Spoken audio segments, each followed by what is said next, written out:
നമസ്കാരം. മലയാളി വാർത്തയിലേക്ക് സ്വാഗതം. കരമന സ്വദേശിയുമായുള്ള വിവാഹം കഴിഞ്ഞ് വധുവിന്റെ കൈപിടിച്ച് വീട്ടിലെത്തിയപ്പോൾ വരനുമായി തനിക്ക് ബന്ധമുണ്ടെന്ന അവകാശവാദവുമായി മറ്റൊരു യുവതി വീട്ടുമുറ്റത്ത്. ബഹളം തുടർന്നതോടെ നാട്ടുകാർ പോലീസിൽ വിവരമറിയിച്ചു. സ്റ്റേഷനിലെത്തിയ നവവധുവും കുടുംബവും യുവാവിനെതിരെ വഞ്ചനാ കുറ്റം ആരോപിച്ച് പരാതി നൽകി. വിവാഹ ദിവസം തന്നെ വരനും വധുവും വേർപിരിയുകയും ചെയ്തു.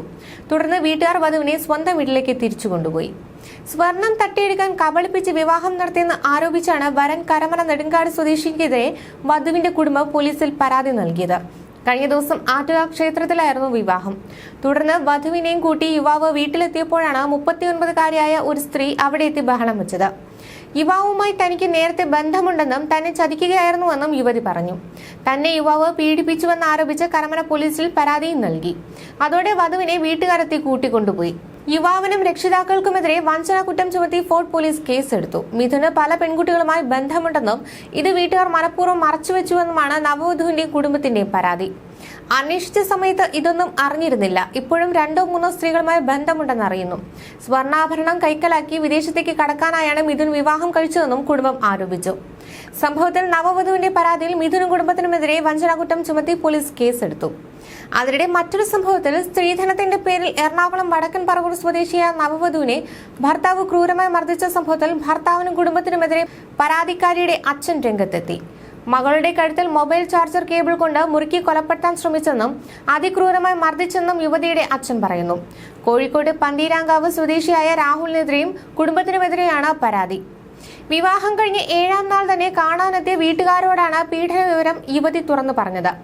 ഭർത്താവിനെതിരെ ഗാർഹിക പീഡനത്തിന് കേസെടുത്ത പന്തീരാങ്കാവ് പോലീസ് നടപടിയെടുക്കാൻ വൈകിയെന്നും കുടുംബം ആരോപിച്ചു. മെയ് 5-നായിരുന്നു ജർമ്മനിയിൽ എയറോനോട്ടിക്കൽ എഞ്ചിനീയറായ രാഹുലിന്റെയും വടക്കൻ പറവൂർ സ്വദേശിയായ യുവതിയുടെയും വിവാഹം. വിവാഹശേഷം ഇവർ കോഴിക്കോടേക്കാണ് പോയത്. 7-ാം നാൾ വീട് കാണൽ ചടങ്ങിനായാണ് പരാതിക്കാരിയുടെ കുടുംബം കോഴിക്കോട്ടെ വീട്ടിലെത്തിയത്. ഇവിടെ ആചാരപ്രകാരം എത്തിച്ച സാധനങ്ങൾ ഇറക്കി വെച്ച സമയത്തൊന്നും നവവധു ആ ഭാഗത്തേക്ക് വന്നില്ല. പിന്നീട് രാഹുലിന്റെ അമ്മ മകൾ വസ്ത്രം മാറുകയാണെന്ന് പറഞ്ഞ് ഒഴിയുകയായിരുന്നു. പിന്നീട് മകൾ വന്നപ്പോൾ മുഖം ഷോൾ കൊണ്ട് മറച്ചിരുന്നതാണ് അച്ഛന്റെയും വീട്ടുകാരുടെയും സംശയത്തിന് ഇടയാക്കിയത്. മകളെ അടുത്തിരുത്തി ചോദിച്ചപ്പോൾ സംസാരിക്കാൻ പോലും കഴിയാത്ത നിലയിലായിരുന്നു. ഭർത്താവിന്റെ അമ്മ യുവതി വീട് പരിക്കേറ്റെന്നാണ് പറഞ്ഞപ്പോൾ യുവതിയുടെ വീട്ടുകാർ അത് വിശ്വസിക്കാൻ തയ്യാറായിരുന്നില്ല. ആവർത്തിച്ചു ചോദിച്ചപ്പോഴാണ് യുവതി കാര്യം തുറന്നു പറഞ്ഞത്.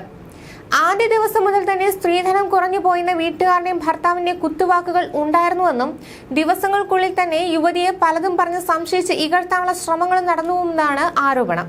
ശനിയാഴ്ച പുലർച്ചെയാണ് യുവതിയെ രാഹുൽ ക്രൂരമായി മർദ്ദിച്ച് അവശയാക്കിയത്. ലഹരിക്ക് അടിമയാണ് രാഹുലെന്നും വധശ്രമത്തിനടക്കം കേസെടുക്കണമെന്നുമാണ് കുടുംബത്തിന്റെ ആവശ്യം. എൻടെക് ബിരുദധാരിയാണ് പരാതിക്കാരി. ഇവർ സ്വകാര്യ കമ്പനിയിൽ ഉയർന്ന ഉദ്യോഗസ്ഥയാണ്. വിവരമറിഞ്ഞ കുടുംബം യുവതിയുമായി ഉടൻ പന്തീരാങ്കാവ് പോലീസിനെ സമീപിച്ചെങ്കിലും പോലീസ് നടപടി വൈകിപ്പിച്ചതായി അച്ഛൻ ആരോപിച്ചു. പോലീസിനെ കണ്ട ശേഷം യുവതിയെയും കൂട്ടി കുടുംബം തിരികെ എറണാകുളത്തേക്ക് മടങ്ങുകയായിരുന്നു. മുഖ്യമന്ത്രിക്ക് പരാതി നൽകി നിയമ നടപടിയുമായി മുന്നോട്ടു പോകാനാണ് യുവതിയുടെ തീരുമാനം. ന്യൂസ് ഡെസ്ക് മലയാളി വാർത്ത.